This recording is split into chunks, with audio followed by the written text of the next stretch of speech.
Hola jóvenes, espero que estén bien. Hoy vamos a ver esta parte del flujo de efectivo de caja libre y quiero que ya empiecen a relacionar todo lo que hemos platicado sobre el último semestre, sobre el modelo de evaluación que ya tenemos y que ustedes empiecen a relacionar todo lo que hemos hecho hasta el día de hoy. Primero voy a empezar con el flujo de efectivo libre. Si ustedes recuerdan, nosotros vimos el flujo de efectivo libre en la última clase, en el cual nosotros decíamos que íbamos a tener la versión simplificada, incluso la estándar, en la que yo les decía podemos tener la utilidad neta, más depreciaciones, CAPEX, cambios en capital de trabajo. Podríamos tener el flujo de efectivo de la firma o de la corporación, que sería el valor de la empresa completa. Y si le restamos la deuda nueva emitida más la deuda o menos los pagos que hagamos, vamos a tener el flujo de efectivo de caja libre de equity. Sin embargo, también tenemos una versión modificada en el cual lo vamos a ver de esta manera. La utilidad neta más el nivel de reinversión va a ser igual al flujo de efectivo antes de deuda. ¿Y qué es la reinversión? Es el CAPEX, la depreciación y los cambios de capital de trabajo. Y después nosotros vamos a determinar el flujo de efectivo de deuda, que es la deuda emitida menos la deuda repagada. Y también vamos a hacer esto. Yo me quedaría con la versión modificada para que tratemos de simplificar esto. Y me van a decir, ¿esto dónde lo hemos visto? Una de las partes donde nosotros vamos a ir viendo es en el modelo de evaluación. Si ustedes se fijan, hasta la parte de abajo, yo les he denotado ciertas partes muy importantes. Me dirán, ¿por qué partimos de ventas? Realmente acá lo que nosotros estamos tratando de hacer es determinar la utilidad neta. Más allá de ver el crecimiento, es la relación que nosotros vamos a hacer. Si nosotros tenemos el crecimiento de ventas y tenemos un margen de utilidad operativo, meta, ya sea meta o incluso el margen operativo que manejemos histórico, podemos definir nuestra utilidad neta y proyectarla a 10 años. Incluso nos simplifica y nos llena la primera parte del modelo, en la cual nosotros vamos a decir que queremos alcanzar la utilidad neta. Entonces vamos a hacer lo siguiente. Nos vamos a la sección de crecimiento y vamos a hablar sobre lo siguiente. Vamos a decir, realmente, y creo que esto es lo que quiero que analicen ustedes, realmente utilizar un enfoque de crecimiento de ventas año con año es una métrica que me vaya a proveer bastante información o la información confiable que yo necesito para decir efectivamente Coca-Cola está creciendo o se encuentra en otro tipo de etapa de negocio. Esto es lo que nosotros tenemos que considerar dentro de un análisis financiero. No podemos decir si efectivamente está creciendo, pero ¿realmente está creciendo o son años o tenemos información de años que han sido extraordinarios? Y una de las métricas que les dejo es que se puede utilizar el promedio aritmético, geométrico, mediana, mínimo y máximo. Después tenemos el supuesto. Yo podría utilizar de todos estos números el 1.84, el 6.97, la mediana, mínimo, máximo. ¿De qué depende? De que puedo utilizar estos. De si realmente yo puedo confiar y decir que Coca-Cola tiene, por ejemplo, un repunte de su crecimiento. Y acá llegaría la segunda pregunta. ¿Realmente esto es cierto de que Coca-Cola va a crecer para el 2022 en un 15%? Y si es falso, esto quiere decir que quizás no sería una métrica buena utilizar tanto el 2020 como el 2021. Y después llega otro supuesto. Esto quiere decir que al final yo, si no tomo el 2019 o el 2020 y uso solamente el 21, realmente acá hubo una diferencia de, ¿qué? 2-3%. Entonces, todo esto lo tenemos que considerar. Yo les diría, anualizadas las ventas, no me da mucha información. Y podríamos llegar a la siguiente parte. ¿Qué podría decir? Si las ventas realmente no me dan la información que yo necesito, pues voy a hacer una comparación de cada trimestre. Yo voy a decir, cada crecimiento va a estar dado por el logaritmo natural del trimestre más reciente dividido el trimestre anterior. Y vamos a utilizar las mismas métricas: promedio aritmético, geométrico, mediana, mínimo y máximo para determinar esto. Y acá van a notar una particularidad, que cuando yo pronostico las ventas va a suceder esto. Voy a tener ciertos picos que, más allá de proveerme información, se vuelven ruido para una proyección en ventas. Yo no podría estar diciendo esto realmente de de un trimestre al otro. Están habiendo crecimientos altos y después una bajada. Acá lo que me denota es que existe un tipo de estacionalidad, que realmente hay trimestres en los que realmente Coca-Cola no llega a tener el mismo nivel de ventas. Entonces, por eso suceden estos picos. Incluso esta parte explicaría este suceso, que es la parte del 2020, que fue efecto pandemia. Y si yo no tengo el suficiente cuidado, podría tomar un error y decir, no, efectivamente PepsiCo está creciendo de manera adecuada, cuando no es así. O Coca-Cola, propiamente. Entonces, si yo descarto esto, yo podría decir que tengo la siguiente propuesta. Diría yo, podría evaluar cuál es el crecimiento que ha existido en cada trimestre de manera individual o separada y decir, realmente están creciendo en relación al trimestre del año anterior y en qué medida se ha dado dicho crecimiento. Y la siguiente pregunta es sustentable. Entonces yo voy a hacer lo siguiente, voy a separar el trimestre 1, trimestre 2, 3, 4 y voy a sumar el total de ventas anualizado y voy a hacer lo siguiente, voy a hacer un supuesto para cada trimestre, en el cual voy a decir, por ejemplo, para el 2022, acá sería un 1.91%. Para el segundo trimestre sería 1.68, con un supuesto de 1.69. ¿Cómo calcularía esto? Dado que Coca-Cola no había presentado resultados a la fecha en que yo les presenté la clase, nosotros hacemos esto. Tomamos F83, que sería el nivel de ventas de junio de 2021, multiplicado por 1 más la tasa de crecimiento de nuestro supuesto, para tener el total de ventas para este año. De igual manera, en el cuarto o en el trimestre número 3 vamos a hacer lo mismo, y para el trimestre número 4. Después, ¿cómo? Vamos a buscar hacer y simplificar cada una de estas partes.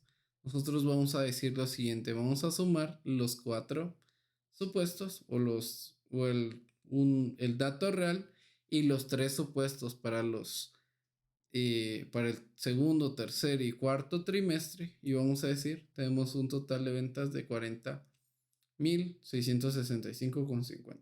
Esto en miles de millones. Por lo que vamos a decir, si esto es cierto, podríamos calcular la variación o el crecimiento que se haya dado del año 2021 con nuestra proyección. Y diríamos que nuestra proyección sería del 5.07 para los siguientes años. ¿Por qué es mejor o es más confiable esta información? Porque puedo hacer lo siguiente. Acá cuando ya veo las ventas, y esto es algo de recordar, voy a tener la gráfica de esta manera. Acá, más allá de decir tengo ciertos inconvenientes al leer los datos, ya se van a dar cuenta ustedes que los datos están más sensibilizados. Quizás aún tienen ruido, porque me podrían decir, mire, Lick, pero al final tenemos esta parte de efecto pandemia. Pero les diría yo que están más sensibilizados. Incluso acá podríamos tomar a consideración y evaluar si realmente vale la pena tomar estos datos o no. Yo les diría, esto depende y es más juicio de cada analista en el que pueda decir si hay datos que valen la pena tomar en cuenta o por ejemplo estos picos no serían adecuados considerarlos. ¿Por qué? Porque quizás son efectos que no sea necesario considerar para este tipo de evaluación. Y nosotros vamos a decir entonces esto. Si al final mis datos están más sensibilizados y si ustedes se percatan de esto, realmente llega al 10% la mayor parte de estos datos. Entonces yo podría hacer lo siguiente. Agregar un límite. Por ejemplo, decir primero, voy a manejar un límite del 10%. Realmente todos los datos están englobados al 10%. Y si esto es cierto, realmente sería necesario o puedo llegar a cerrar más este límite y decir más allá de que sea el 10%, que sea el 5%. Y yo podría ver esto, si todas las cantidades están englobadas en el 5%, yo diría ya tendría que evaluar, por ejemplo, estos picos que hayan sucedido y cuál fue, por ejemplo, el efecto o las causas por las cuales sucedieron estos cambios bruscos en el nivel de ventas. ¿Por qué? Porque así podría evaluar a futuro y decir, realmente tengo una opción de que se dé un crecimiento más alto o incluso podría decir yo, realmente esta es información que es muy poco probable que suceda nuevamente. Entonces, esto es como que uno de los efectos que nosotros podemos considerar. Y ya, por ejemplo, si nosotros tomamos el límite del 5%, tendría incluso el mismo nivel de relación que nuestra tasa anualizada. ¿Por qué? Porque esto significa que si no se van a dar aumentos de más del 5%, nosotros estaríamos tomando una decisión educada.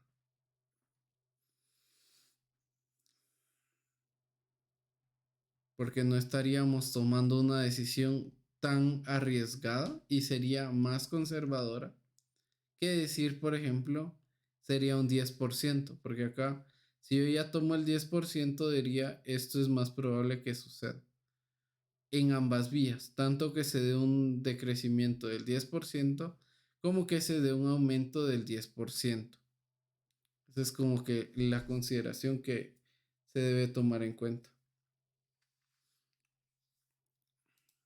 Entonces, si todo esto es cierto para los crecimientos, yo podría decir que tengo un crecimiento del 5%.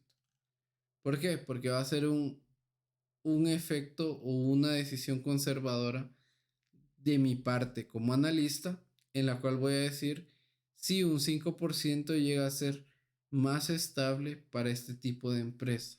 No significa que siempre pueda tomar este enfoque, que va a ser una de las cosas que también les voy a agregar en el caso de Netflix. Pero para efectos de una empresa madura, yo diría incluso aquí estamos siendo más conservadores de decir vamos a ser capaces de cubrir incluso la inflación. Porque si ustedes buscan, la inflación está rondando en el 7%, incluso más en otros países. Entonces, ese es como un promedio que nosotros podríamos llegar a realizar. También tenemos la parte de proyección. Ya dado que tengo el año base 2021, el 2022, recuerden que nosotros lo calculamos con un trimestre real y 3 supuestos. Después nosotros nos vamos a enfocar en ir proyectando cada año de esta manera, el cual nosotros vamos a decir que las ventas van a ser igual al año anterior multiplicado por 1 más el crecimiento. Y el valor terminal es un supuesto que nosotros tenemos en el cual vamos a decir que nuestra empresa no tiene un riesgo de quiebra o nosotros esperamos que la empresa siga operando um, indefinidamente. Entonces, si nosotros asumimos eso, no podríamos decir vamos a calcular que nuestras ventas van a llegar únicamente al año 2031. Estamos diciendo que van a llegar indefinidamente. También tenemos esta parte de operativa, de la utilidad operativa, en la cual nosotros vamos a calcular nuestro margen y vamos a decir, realmente este es el margen que puede llegar a tener PepsiCo, o la pregunta que podríamos decir, ¿es capaz PepsiCo de mejorar sus costos de sus costos operativos, o no va a ser capaz de reducir costos y al final van a decaer las ganancias que puede generar el inversionista? ¿Por qué es medular este tema? Porque si nosotros calculamos una utilidad operativa mayor, puede incluso a sobrevaluar la empresa. Y viceversa, podríamos estar infravalorando una empresa propiamente. Acá vamos a decir también que vamos a utilizar, por ejemplo, el spread de un año meta o de un margen meta del 30%. Si esto es cierto y mi margen operativo es del 29.21, vamos a hacer lo siguiente, vamos a distribuir ese spread en 10 años, en el cual yo voy a decir para estos 10 años hasta el último año, y los valores terminales siempre va a seguir siendo el 30%. De esta última parte nosotros agregamos la tasa de impuestos. Acá vamos a decir nosotros tenemos esta ventaja de agregar el 25%. ¿Por qué? Porque luego de quitarle a la utilidad operativa los impuestos, nosotros ya estamos llegando a la utilidad neta, jóvenes, que propiamente es el primer paso que nosotros necesitamos para calcular nuestro flujo o nuestra evaluación, porque recuerden que nosotros utilizamos el flujo para dos cosas. Lo podemos usar para dividendos o incluso para evaluar una empresa. Entonces, ya tenemos la utilidad neta. Acá les diría, ustedes ya tienen la primera parte del modelo. ¿De qué dependen las siguientes? Las siguientes partes dependen de cómo ustedes recuerden los fundamentos del curso anterior. Si ustedes se dan cuenta, yo no me enfoqué en el modelo a explicarles, por ejemplo, esta parte de crecimiento de ventas, los márgenes, sino que les di todavía carta abierta a que ustedes pudieran aprender cómo determinar un WACC, un costo de deuda y un costo de equity. Y acá pasamos a la parte del curso anterior que ustedes tienen que recordar muy bien. Cuando yo les explicaba qué era equity, les decía esto. Equity va a ser igual a activos menos deuda. ¿Y a qué me refiero con a menos de? A menos de igual a I. Para que lo tomen en cuenta. Cuando yo hablo de activos, son todos los bienes que tenga la empresa o sobre los que tenga derecho la empresa. Las deudas. Esta es una gran diferencia que existe entre contabilidad y finanzas. Cuando nosotros hablamos de deuda, yo me refiero a todo el tipo de deuda que me cobra interés. No me estoy refiriendo a pasivos en los cuales podría ser, por ejemplo, un proveedor, que ustedes me dirían, pero un proveedor también es una obligación que yo asumo. No, son obligaciones las cuales yo pago interés. De lo contrario, son, si ustedes quieren verlo, pasivos gratuitos. Y esto va a ser igual a equity. Siempre y cuando no tenga algún costo sobre la deuda, va a ser asumido que es un costo de equity. Entonces, yo les diría esto. Primero, nosotros vamos a ir nombrando cada una de las variables. Acá yo se los he simplificado. Si ustedes revisan el modelo, y por eso les hago enfoque a esto, que ustedes podrían acá ver que A está nombrado como activos, D como deuda y equity con E. Acá incluso podríamos hacer lo siguiente. Esto menos esto igual a equity. También podemos hacer las estructuras de capital que luego nos van a servir para el WACC, el cual voy a decir A dividido a 100%, deuda dividido a o dividido a activos 35% y equity dividido a activos va a ser igual a 65%. Luego tenemos que recordar que antes de calcular esta parte debemos tener el costo de equity y el costo de deuda. Primero, para el costo de deuda, solo necesitamos los intereses gasto y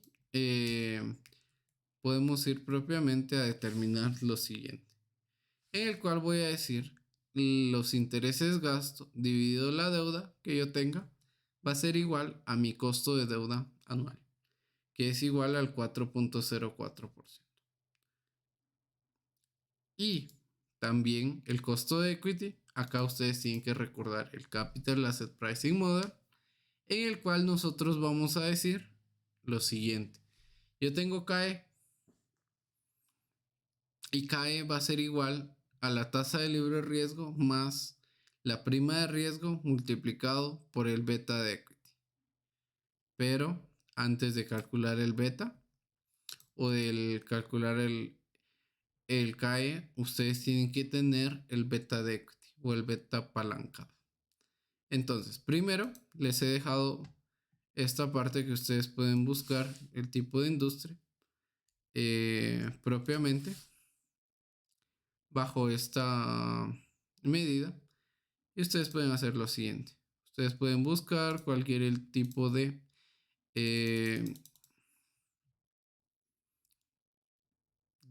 actividad económica y automáticamente el Excel se los va a determinar.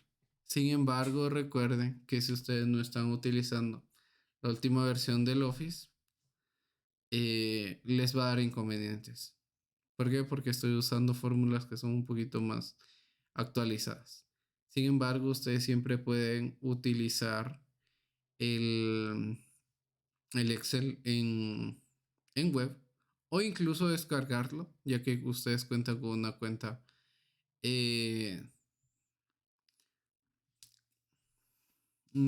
educativa de Office en el cual ustedes tienen la licencia completa. Eso no se pierde. Después de, por ejemplo, ya calcular esta parte, recordar todos los conceptos que hemos visto, en el cual vamos a decir que el beta no apalancado por 1 más 1 menos la tasa impositiva por la razón de deuda contra equity va a ser igual al beta de equity o el beta apalancado. Siguiendo a esto, vamos a decir lo siguiente. Si yo tengo esta parte de decir que tengo el costo de equity, yo puedo hacer lo siguiente. Ya puedo calcular el Capital Asset Pricing Model considerando que yo ya poseo los siguientes datos.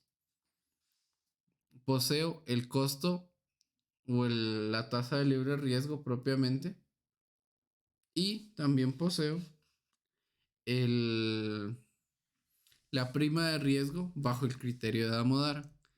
Criterio de Damodara, ustedes tienen la página en la cual pueden encontrar el costo de la prima de riesgo, mejor dicho. Y para la tasa de libre riesgo, ustedes pueden hacer lo siguiente. Deben de buscar con el siguiente ticker, el TNX, que son los bonos de tesoro a 10 años de Estados Unidos para efectos de esta evaluación. Entonces, nosotros ya tendríamos todos los datos y podemos calcularlo y diríamos que el 11.77 es mi WACC para este caso. Acá recordar que únicamente al costo de deuda tenemos que quitar del escudo fiscal. No se hace para, por ejemplo, las acciones preferentes o incluso acciones comunes. Entonces, luego solo hacemos esto. Si ya tenemos la estructura, la vamos a multiplicar por el costo, ya sea de deuda o de financiamiento de los accionistas, y vamos a obtener unas tasas. Estas tasas se deben sumar para obtener el WACC, que es igual al 8.70. Si ustedes no quieren hacer todo este proceso, pueden hacer lo siguiente. Pueden usar la fórmula suma producto con ambos vectores. Solo deben de tener mucho cuidado de no hacer lo siguiente, de por ejemplo decir suma producto y seleccionar todo en una matriz. ¿Por qué? Porque les va a dar error propiamente. Luego de todo esto, nosotros ya podemos avanzar a los siguientes pasos. Ustedes acá ya calcularon todo esto, entonces no voy a repetir los mismos datos, pero ya podemos agregar, por ejemplo, esta parte de reinversiones. ¿Y qué digo aquí en las reinversiones? Yo sé que no se explicó mucho en el semestre anterior, pero nosotros vamos a determinar lo siguiente.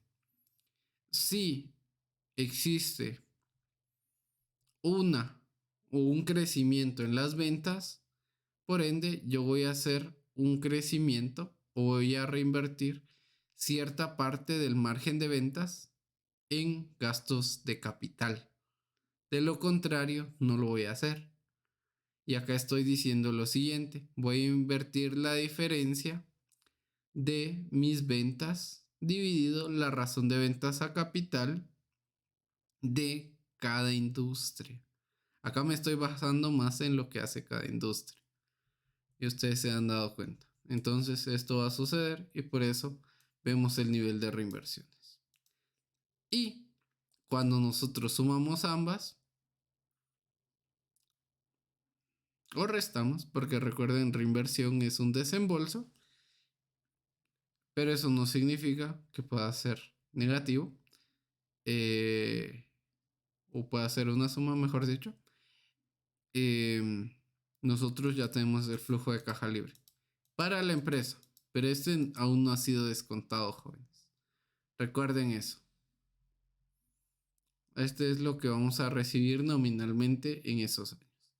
Pero nosotros partimos de otro modelo. Y acá yo quiero que le pongan énfasis a por qué el de este modelo. Hagan de cuenta que el año base va a ser 0. Pero nosotros vamos a suponer y esto es algo que se los he repetido, que el dinero al día de hoy es más valioso que el dinero aquí a un año, a dos, a tres y así sucesivamente, o a n años, en el cual yo voy a decir si el dinero vale más en el presente, yo voy a tratar de traer esos valores al día de hoy. Y yo voy a decir, voy a traer cada uno de estos años, y yo sé que ustedes quisieran hacerlo mediante una fórmula, pero es mejor para evaluarlo uno por uno, que ustedes deberían hacerlo así. Todos, incluso el valor terminal, los vamos a traer a valor presente. Y vamos a usar una tasa de descuento. ¿Y qué tasa de descuento se debe usar? Me van a decir ustedes. Realmente la tasa de descuento que vamos a utilizar para estos valores va a ser el WACC. El WACC propiamente. O el costo de capital promedio ponderado. ¿Por qué lo separo? Porque tenemos que asumir esto. Si nosotros estamos evaluando una inversión, por ejemplo, si lo estoy haciendo a 10 años, podría sensibilizar mi modelo y decir, si espero a que pase, por ejemplo, el año 2022, podría modificar esa evaluación y decir, si ya tengo datos más reales, sería mucho mejor o mucho menor el valor de PepsiCo. Incluso agregar un año más. De esto depende mucho de la habilidad que yo tenga como analista. Y también les agrego otra parte en la cual digo, vamos a utilizar un factor de descuento. Ustedes también podrían usar una fórmula, pero yo prefiero esto por cuestiones de simplificación, en el cual yo voy a decir que mi factor de descuento va a ser 1 dividido 1 más el WACC para el primer año. Para el segundo año voy a multiplicar el primer valor por 1 dividido 1 más el WACC. Y así sucesivamente hasta el año 10. Ustedes me dirán, ¿y entonces qué factor de descuento voy a usar para el valor terminal? Voy a usar el punto 43 propiamente. Entonces, vamos a decir que nosotros ya tenemos el valor presente o el valor que tienen los flujos al día de hoy. Y voy a decir que al día de hoy estos 8.542 realmente valen 7.858. Y así sucesivamente en cada una de las cantidades. Cuando yo llego a esta parte, ustedes me van a decir, entonces, ¿qué significa esto? Yo voy a hacer algo más. Recuerden que acá no hemos calculado el valor presente del flujo de efectivo terminal. Si mi flujo de efectivo terminal es igual a 12.670, lo voy a referenciar y voy a buscar el costo de capital del valor terminal, igual acá. Y mi valor terminal lo voy a determinar de la siguiente manera. Es el flujo de efectivo terminal dividido el WACC menos la tasa de crecimiento. Acá ustedes lo van a ver. Y yo voy a decir lo siguiente. El valor presente del valor terminal va a ser igual a mi valor terminal multiplicado por la tasa de descuento. Recuerden el mismo principio. Este es el valor que vamos a obtener nominalmente en N años o a perpetuidad, pero ese o todas las ventas que representan ese valor o las ventas de N años o del futuro a perpetuidad va a ser equivalente únicamente a 151.000 millones de dólares. Entonces vamos a hacer lo siguiente. Sí, vamos a sumar los valores presentes de cada año, los primeros 10 años. Y acá nosotros vamos a llegar a un valor. El primer valor que nosotros vamos a obtener es el flujo de efectivo a nivel de firma, de entidad o de corporación. Porque vamos a sumar ambos valores presentes, tanto de los 10 años como el valor terminal o el valor a perpetuidad. Y si ustedes recuerdan esta parte, cuando yo les expliqué, hay dos tipos de flujo de caja libre. Uno que es a nivel de corporación y el segundo que es a nivel de el accionista, que nosotros evaluamos solo la proporción que posee el accionista. ¿Y qué diferencia existe? Por ejemplo, yo voy a eliminar, y si ustedes leen, por eso es importante que lean cada una de las diapositivas, el flujo de efectivo de la firma o de la entidad o de la corporación no toma en cuenta los pagos de deuda, pero sí toma en cuenta lo que se ha reinvertido en la empresa. Y el flujo de equity o de financiamiento de los accionistas o patrimonio neto sí toma en cuenta los pagos a la deuda y las reinversiones que se hagan en el futuro. Entonces, bajo esa línea, acá vamos a hacer las eliminaciones. Aquí aún no la hemos hecho. Si ustedes se recuerdan y ven el modelo en parte para atrás, acá van a ver que tienen la parte de reinversiones. Acá pueden ver reinversiones propiamente que tenemos. Y, por ejemplo, ya eliminando la deuda,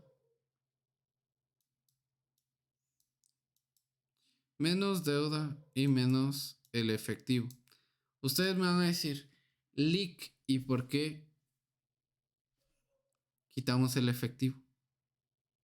¿Cuál es la justificación de eliminar el efectivo para estos casos?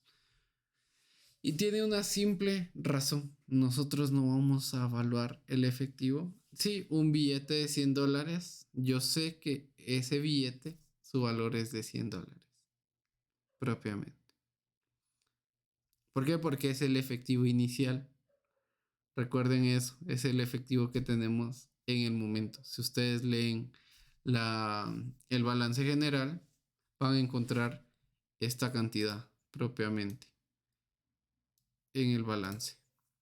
Y también tienen el valor de equity. Acá ya tenemos el valor en miles de millones. ¿Qué sucede? Si nosotros vamos a estar comprando acciones, a nosotros no nos interesa todo el valor a nivel de financiamiento de equity. Vamos a hacer lo siguiente. Vamos a buscar las acciones que estén en circulación y vamos a dividirlo sobre esa cantidad en la que vamos a decir el valor de equity dividido el número de acciones en circulación va a ser igual al precio. Y acá únicamente el precio de referencia al 7 de julio de 2022. Y un spread. Les diría yo, ¿me quedaría yo con este valor? Realmente no. Puede ser modificado e incluso puede ser mejorado este modelo. Recuerden que acá estamos haciendo únicamente la primera comprensión que ya deberían aterrizar ustedes con todas las herramientas que se han dado en el curso. Pero incluso vamos a estar trabajando en modelos que van a considerar más cosas. Además, les diría yo, les he agregado la evaluación en Netflix. Y esto es para que tengan ustedes una relación de qué sucede cuando ustedes utilizan modelos en distintos tipos de empresas. Si ustedes se dan cuenta acá, este es muy distinto a lo que vimos en Coca-Cola. Coca-Cola tenía incluso movimientos más bruscos y yo les diría incluso con este nos podríamos quedar a esta parte y decir puede haber cierto crecimiento año con año. Realmente ya no va a ser el mismo, pero hay que ir modulando en ese sentido. Incluso depende mucho de las estrategias que pueda utilizar Netflix para mantener o incluso ganar más usuarios. Incluso lo podríamos hacer trimestralmente y comparando contra el trimestre anterior, porque este no padece de lo que les decía yo de la estacionalidad. Podríamos hacer la misma parte de límites o incluso evaluarlo antes con ciertos límites. Les diría yo el 10% sería una manera inicial, pero acá van a ver algo muy particular de Netflix. Acá no hay valores en decrecimiento, únicamente ha tenido crecimientos Netflix.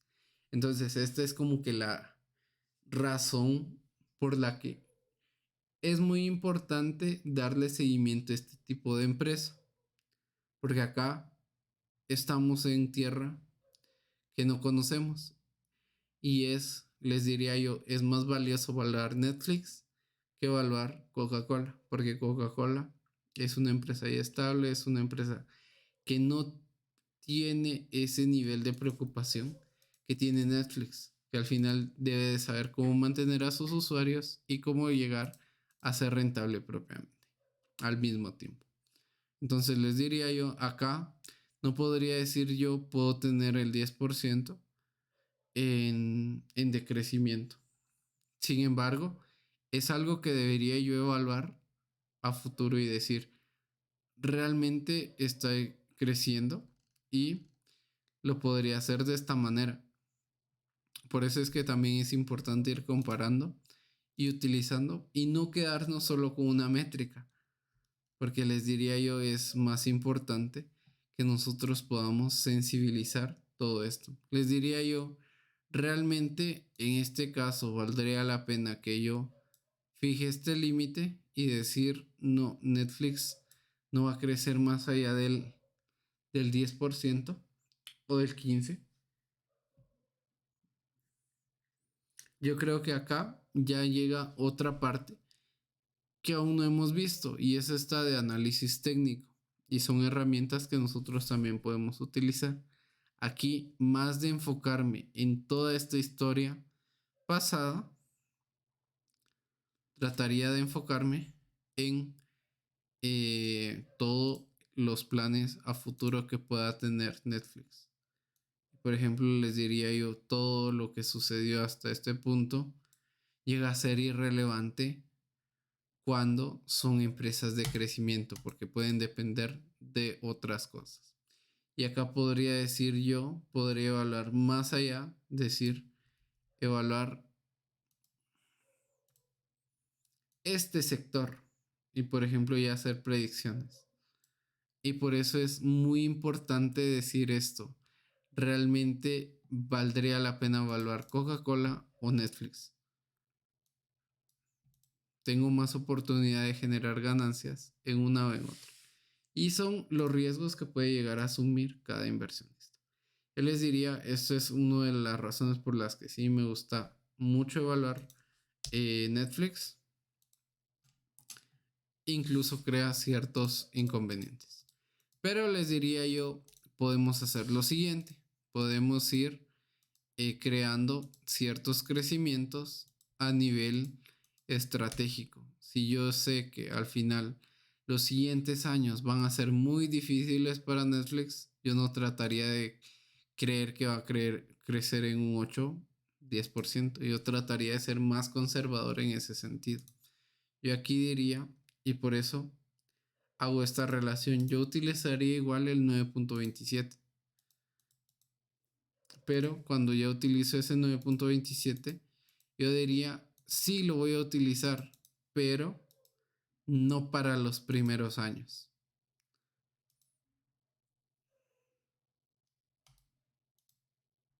Yo creo que los primeros años no sería lo más apropiado. Yo lo que hice fue dividirlo entre dos y decir no, no creo que Netflix pueda los primeros años suplir esto por las reducciones de usuarios que van a existir en estos momentos.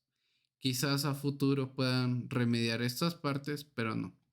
También tengo esta parte que les digo yo que el margen operativo en lo que he analizado yo calculo una reducción del 2% y esa la estoy distribuyendo en los siguientes 10 años. Y mi tasa de impuestos siempre el 25%. Y acá ustedes van a ver de igual manera la utilidad neta y propiamente el modelo, que ustedes ya lo vieron en el estilo de Coca-Cola para que ustedes ya comprendan qué fue lo que se realiza y cuáles son las consideraciones que se tienen que tomar. Yo creo que esto les da como que un parámetro inicial para evaluar. Les diría yo, traten de enfocarse en todos los temas que ya vimos. No tengan debilidades en esta parte, porque esto es lo del curso anterior. Sin embargo, incluso esto de los crecimientos, ustedes ya saben cómo hacer crecimientos logarítmicos, estadísticos y aritméticos, incluso qué supuestos asumir. Ahora nosotros ya vamos a tomar las decisiones a nivel ya corporativo. Entonces quiero que se enfoquen más en el modelo y puedan leer un poquito más sobre qué entender, qué dudas podrían tener o qué podrían utilizar si ustedes creen que hay algo que nosotros le podamos agregar a estos modelos. Eso sería, jóvenes. Creo que esto es como una recapitulación de todo lo que vimos del curso anterior y unas partes que he agregado. Yo creo que traten de evitarse esta parte. Yo he automatizado un poquito más la hoja de cálculo, pero cualquier duda me pueden consultar.